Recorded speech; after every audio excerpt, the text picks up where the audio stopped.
India മഹാരാജ്യം ആര് ഭരിക്കുമെന്ന് തീരുമാനിക്കുന്ന final ഇലക്ഷന്റെ ആദ്യഘട്ടം കഴിഞ്ഞിരിക്കുകയാണ്. ബാക്കിയുള്ളത് 6 ഘട്ടങ്ങൾ. അതിനുശേഷം ജൂൺ 4-ാം തീയതി റിസൾട്ട് പുറത്തുവരും. ഈ അവസരത്തിൽ നമുക്ക് ചോദിക്കാനുള്ളത്, BJP പറയുന്നത് പോലെ അവർ 400 കടക്കുമോ അതോ ഇന്ത്യ രാജ്യം, ഇന്ത്യ മഹാസഖ്യം നേടുമോ?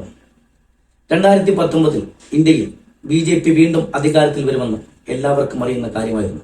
എന്നാൽ ഇത്ര വർദ്ധിതമായ ഭൂരിപക്ഷത്തോടുകൂടി BJP അധികാരത്തിൽ വരുമെന്ന് ആരും പ്രവചിച്ചില്ല. ഇന്ത്യയിൽ മൊത്തം 543 ലോക്സഭാ സീറ്റുകളാണുള്ളത്. 272 സീറ്റ് നേടുന്ന പാർട്ടിക്ക് ഇന്ത്യയിൽ അധികാരത്തിൽ വരാൻ കഴിയും. എന്നാൽ BJP തനിച്ച് 303 സീറ്റുകൾ നേടി. 10 കൊല്ലം കഴിയുമ്പോൾ അവരുടെ ഭരണം വിലയിരുത്തുമ്പോൾ ഈ 303 എന്നുള്ളത് ഇതിന് മേലെ പോകുമോ അതല്ല ഇതിന് താഴെ പോകുമോ എന്ന് ഓരോ സംസ്ഥാനങ്ങളുടെയും സ്റ്റേറ്റ് വൈസ് അടിസ്ഥാനത്തിൽ നമുക്ക് പരിശോധിക്കാം.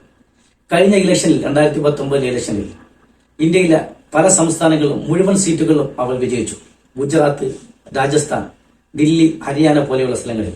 അതായത് BJPക്ക് നേടാൻ കഴിയുന്ന മാക്സിമം സീറ്റുകൾ 2019 അവർ നേടിയെന്ന്. കർണാടക, മധ്യപ്രദേശ്, ഛത്തീസ്ഗഡ് പോലെയുള്ള ചില സംസ്ഥാനങ്ങളിൽ 1 സീറ്റുകൾ മാത്രമാണ് BJPക്ക് നഷ്ടപ്പെട്ടത്. എന്നാൽ ഈ ഇലക്ഷനിൽ ആ സീറ്റുകൾ അങ്ങനെ നിലനിർത്താൻ BJPക്ക് കഴിയുമോ എന്ന് നമുക്ക് പരിശോധിക്കാം. ഗുജറാത്ത് നമുക്കറിയാം, അമിത്ഷായുടെയും നരേന്ദ്രമോദിയുടെയും സ്വന്തം തട്ടകം. 2019 26 സീറ്റും BJP നേടി. എന്നാൽ ഇത്തവണ ചില ഒപ്പീനിയൻ പോളുകൾ പറയുന്നത് ഗുജറാത്തിൽ BJP ആഭ്യന്തര കലക്കമുണ്ട്, അതുകൊണ്ട് അവർക്ക് 1-2 സീറ്റുകൾ കുറയുമെന്ന്.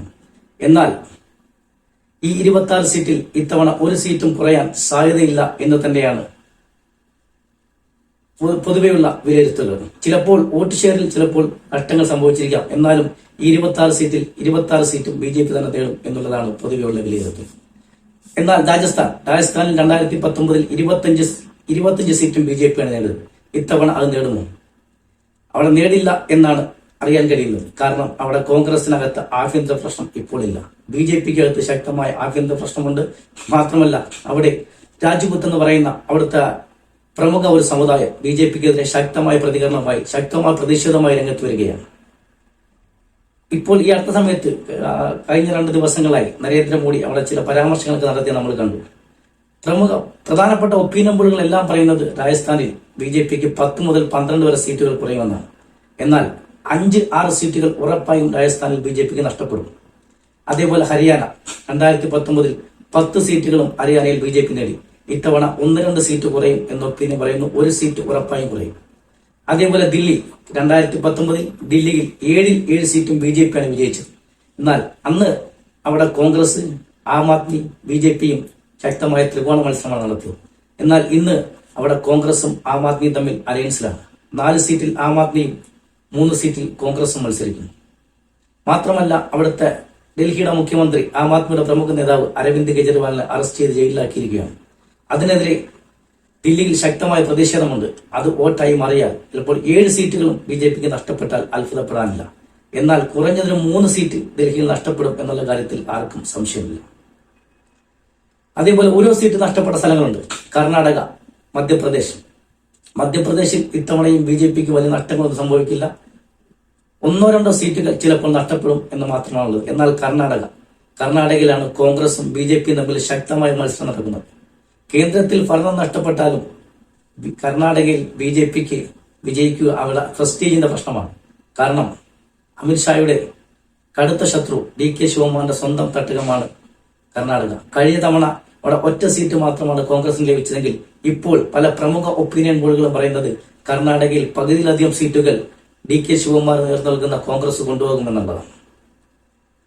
അതേപോലെ തന്നെ ഇന്ത്യയുടെ വടക്ക് കിഴക്ക് ഭാഗങ്ങളിലേക്ക് വന്നാൽ മണിപ്പൂര്, സിക്കിം, ആസാം പോലെയുള്ള സംസ്ഥാനങ്ങളിലേക്ക് വന്നു കഴിഞ്ഞാൽ അവിടെ മൊത്തം 25 സീറ്റിൽ 19 സീറ്റുകളും കഴിഞ്ഞ തവണ BJP ജയിച്ചുവെങ്കിൽ ഇത്തവണ ആ 19 സീറ്റ് നിലനിർത്തുക BJPയെ സംബന്ധിച്ചിടത്തോളം ശക്തമായ വെല്ലുവിളിയാണ്. അതേപോലെ തന്നെ മത്സരം നേരിടുന്ന മറ്റ് സംസ്ഥാനങ്ങളാണ് മഹാരാഷ്ട്ര, വെസ്റ്റ് ബംഗാൾ, ബീഹാർ പോലുള്ള സംസ്ഥാനങ്ങൾ. മഹാരാഷ്ട്രയിൽ മൊത്തം 48 സീറ്റുകളാണ് ഉള്ളത്. കഴിഞ്ഞ 2019 ഇലക്ഷനിൽ ഈ 41 സീറ്റും അവിടെ NDA മുന്നണിയാണ് നേടിയത്. എന്നാൽ ഇത്തവണ അവിടെ NCP, ശിവസേന സഖ്യകൾ സ്പ്ലിറ്റായി 2 പാർട്ടിയുടെ ഭാഗമായി മത്സരിക്കുകയാണ്. അതുകൊണ്ട് തന്നെ ശിവസേനയ്ക്കും NCPക്കും അവരുടെ ശക്തി പരീക്ഷിക്കാനുള്ള ഒരു വേദിയായിട്ടാണ് ഈ പാർലമെന്റ് ഇലക്ഷൻ നടക്കുന്നത്. ഇന്ത്യ മുന്നണിയും NDA മുന്നണിയും തമ്മിൽ ശക്തമായ മത്സരം നടക്കുന്ന ഒരു സംസ്ഥാനമാണ് ബീഹാർ. പല പ്രമുഖ ഒപ്പീനിയൻ പോളുകളും പറഞ്ഞത് അവിടെ പകുതി സീറ്റുകൾ വെച്ച്, അതായത് പകുതി സീറ്റ് NDAക്കും പകുതി സീറ്റ് ഇന്ത്യ മുന്നണിക്കും ലഭിക്കുമെന്നാണ് പറയുന്നത്. അങ്ങനെ വന്നാൽ അവിടെ മഹാരാഷ്ട്രയിൽ ഒരു ശക്തമായ തിരിച്ചടിയാണ് NDA മുന്നണിക്കും BJPക്കും നേരിടാൻ പോകുന്നത്. പിന്നെ ബീഹാറിൽ മൊത്തം 40 സീറ്റുകളാണുള്ളത്. 2019 39 സീറ്റുകൾ NDA മുന്നണിക്കാണ്. ഈ ഇന്ത്യ മുന്നണിക്ക് നേതൃത്വം നൽകിയ നിതീഷ് കുമാർ ഒടുവിൽ ഇന്ത്യ മുന്നണി വിട്ട് NDA മുന്നണിയുടെ ഭാഗമായി. എന്നാൽ അവിടെ തേജസ്വി യാദവും കോൺഗ്രസും തമ്മിൽ അലയൻസായി. അവിടെ ഇന്ത്യ മുന്നണിയുടെ ഏറ്റവും ശക്തമായ പല പരിപാടികളും നടന്നത് ബീഹാറിലാണ്. ബീഹാറിൽ കുറഞ്ഞത് 5 സീറ്റുകൾ നഷ്ടപ്പെടും എന്നാണ് പല പ്രമുഖ ഒപ്പീനിയൻ പോളുകളും പറയുന്നത്. അപ്പോൾ ഈ നഷ്ടപ്പെടുന്ന സീറ്റുകൾക്ക് പകരം അവർ ലക്ഷ്യം വെക്കുന്നത് ദക്ഷിണേന്ത്യ, തെക്കേ ഇന്ത്യയിലാണ്. കർണാടകയിൽ അവർ ലക്ഷ്യം വെക്കുന്നില്ല. തമിഴ്നാട്, കേരളം, ആന്ധ്രാപ്രദേശ്, തെലങ്കാന പോലെയുള്ള സ്ഥലങ്ങളിൽ. തമിഴ്നാട്ടിൽ മൊത്തം 39 സീറ്റുകളാണുള്ളത്. കഴിഞ്ഞ 2019 ഇലക്ഷനിൽ 38 സീറ്റും ഇന്ത്യ മുന്നണിക്ക് 1 സീറ്റ് AIADMKക്കാണ് ഉള്ളത്. കഴിഞ്ഞ തവണ അവിടെ AIADMK BJPയുമായി സഖ്യത്തിൽ മത്സരിച്ചു. ഇപ്പോൾ അവർ വേറിട്ട് മത്സരിക്കുന്നു. എന്നാൽ തമിഴ്നാട്ടിൽ BJP തിരുനെൽവേലി, കോയമ്പത്തൂർ പോലുള്ള സ്ഥലങ്ങളിൽ BJP പ്രതീക്ഷ പുലർത്തുന്നു. പക്ഷെ അവിടെ 3ാം സ്ഥാനത്ത് തന്നെയായിരിക്കും ഇപ്രാവശ്യം. 2ാം സ്ഥാനത്തെത്തിയാൽ അത് BJPയുടെ ഭാഗ്യം. പക്ഷെ അവിടെ രണ്ടിടത്തും BJP പ്രതീക്ഷ പുലർത്തുന്നു. പിന്നെ കേരളത്തിൽ ഇതുവരെ ഒരാളെ പോലും പാർലമെന്റിൽ അയക്കാൻ കഴിയാത്ത സംസ്ഥാനമാണ് കേരളം. അവിടെ 2 സ്ഥലങ്ങളിൽ BJP പ്രതീക്ഷ പുലർത്തുന്നു. എവിടെയൊക്കെയാണെന്ന് അറിയില്ല.